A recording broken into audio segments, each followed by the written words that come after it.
love my black women with thick tongue and heavy twang, with thick thighs and thin waist. I love my black women with clothes flashy and talk loud, with gaze fierce and heart proud. I love my black women who tend to their children, who carry the heavens on their shoulders to feed them. I love my black women who rock their natural and slay they weave and ornament their child's heads with beads. I love my black women. 'Cause see, you get it from all sides. And when the pressure hits, you don't quit. No, you take your lashes in stride. I love my black women, queens in our own right. I love you, black women. Hang in there, my women.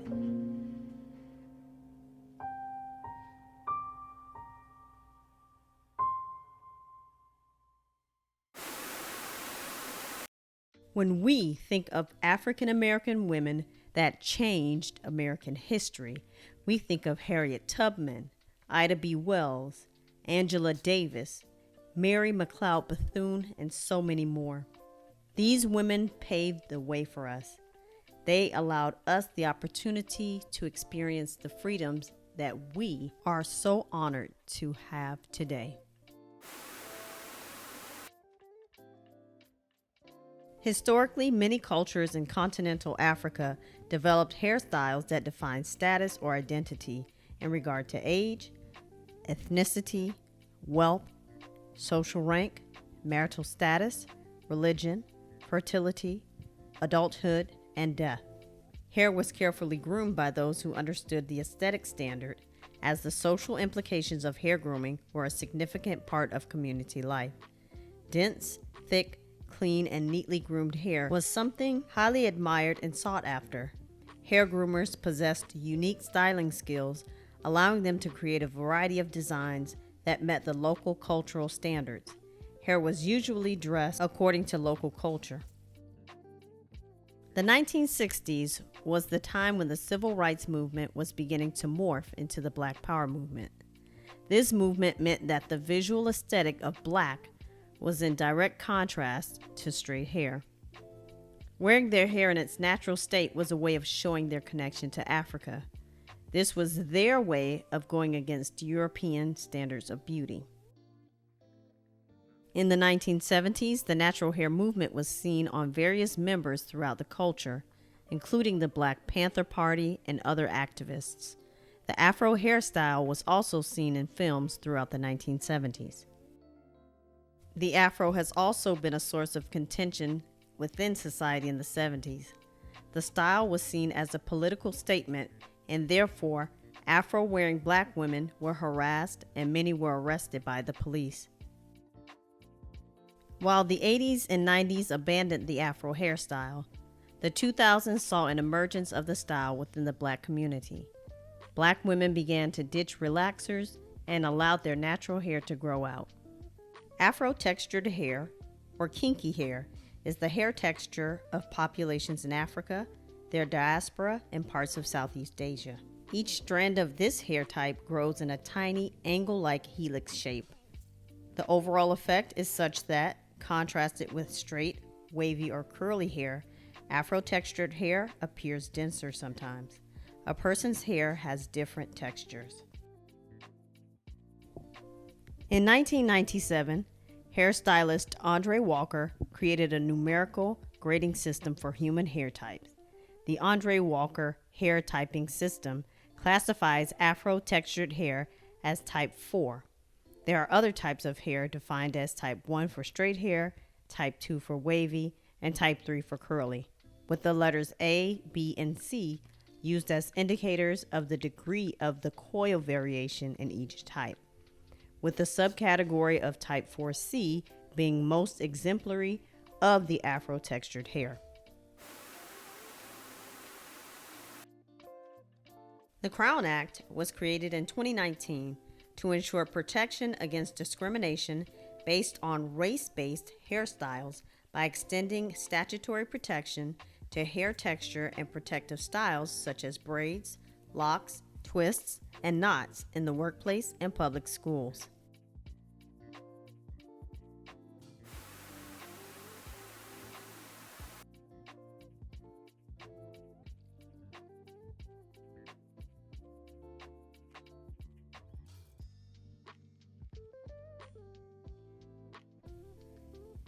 Dark skin is a type of human skin color that is rich in melanin pigments, especially eumelanin.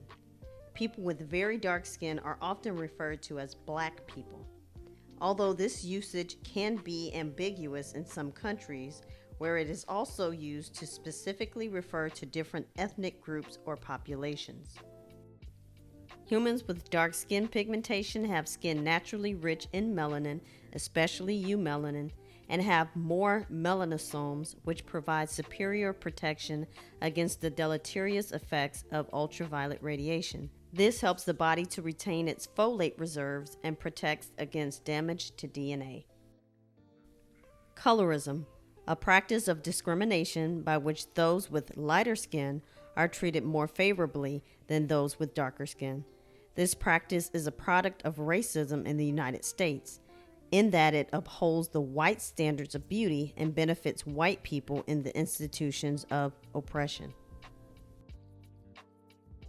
Colorism affects us in different ways because of our environments and experiences. Ebony magazine discussed an interesting notion that darker women have lost confidence and need to be told they are beautiful to end colorism. For me, colorism isn't about some people finding me less conventionally beautiful because of my skin tone. I usually chalk that up to blindness. For me, colorism starts with our media accurately portraying dark-skinned women without lightening techniques, addressing the issue by engaging all cultures, and ditching the notion that we all crave to be the fairest of them all. Skin tone discrimination is a deeply personal issue that can impact a person's confidence and sense of self. When someone feels harmed by colorist behavior or language, take it seriously and respectfully. Embrace the hard conversations. Inviting someone to learn more about colorism can go a long way. Make an effort to keep educating yourself about colorism and seek out the perspective of the folks who experience it. It's all of our responsibility to confront colorism and show up for the folks who are marginalized by it.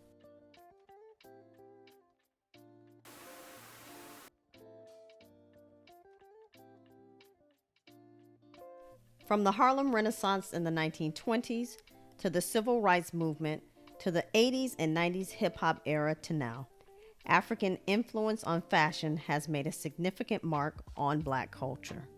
The colors, pattern, and style of African clothes all carry meaning. As clothing styles transformed over the years in the African American community, we can still see the influence of African clothing in what is worn today. The boldness of the colors, the shape of the clothing, and the style is an important feature of clothing in Black culture. African American women place great emphasis on making sure that their clothing reflects their personalities, style, and value. Kente Cloth comes from a textile practice that originated in Ghana centuries ago.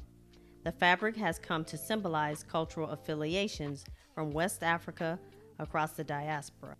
But legend has it that a spider spinning a complex web inspired the earliest Kente techniques and design. Weaving Kente cloth is a cultural tradition of the Asante, also known as Ashanti people. and these fabrics were originally used exclusively to dress kings and their courts. Each block pattern and color has a distinct name and meaning, and the cloth often includes adinkra symbols which represent concepts or sayings. For example, an oft-used Kente pattern is in tree. It means when you climb a good tree, you are given a push. Put another way, when one takes up a worthy cause, one will be supported by their community.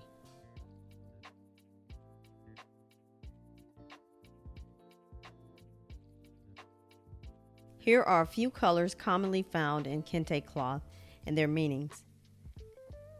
Black, spiritual strength, maturity, mourning, and funeral rites. Red, blood, death, political passion, strength. Blue, peace, love, unity, and harmony. Gold or yellow, wealth, royalty. Green, growth, harvest, renewal. White, purity, cleansing rites, festive occasions. Purple or maroon, Mother Earth, healing, protection from evil.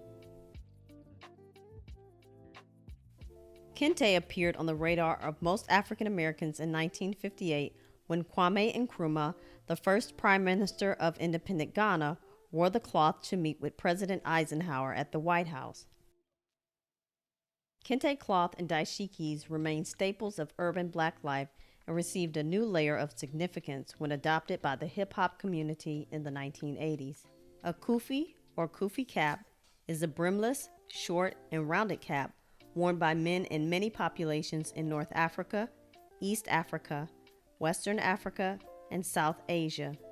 It is also worn by men throughout the African diaspora. Black women have bold, creative, and unique style. They have always been on the cutting edge of fashion. They are filled with confidence that shines through in the way that they wear their hair, rock their clothes, and in the way they strut.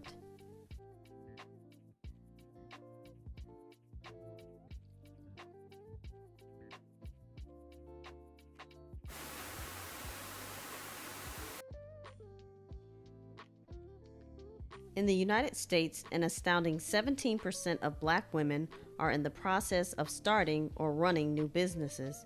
That's compared to just 10% of white women and 15% of white men.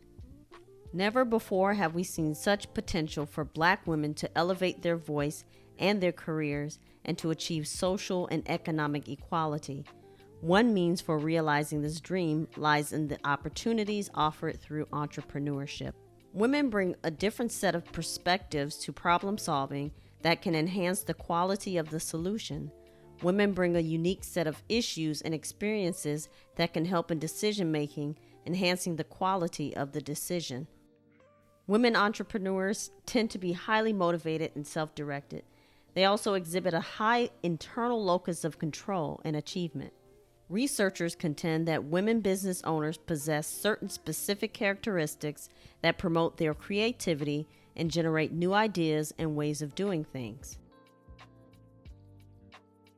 Black women, we honor you this month and every month. We thank you for your wisdom, your strength, and your tenacity.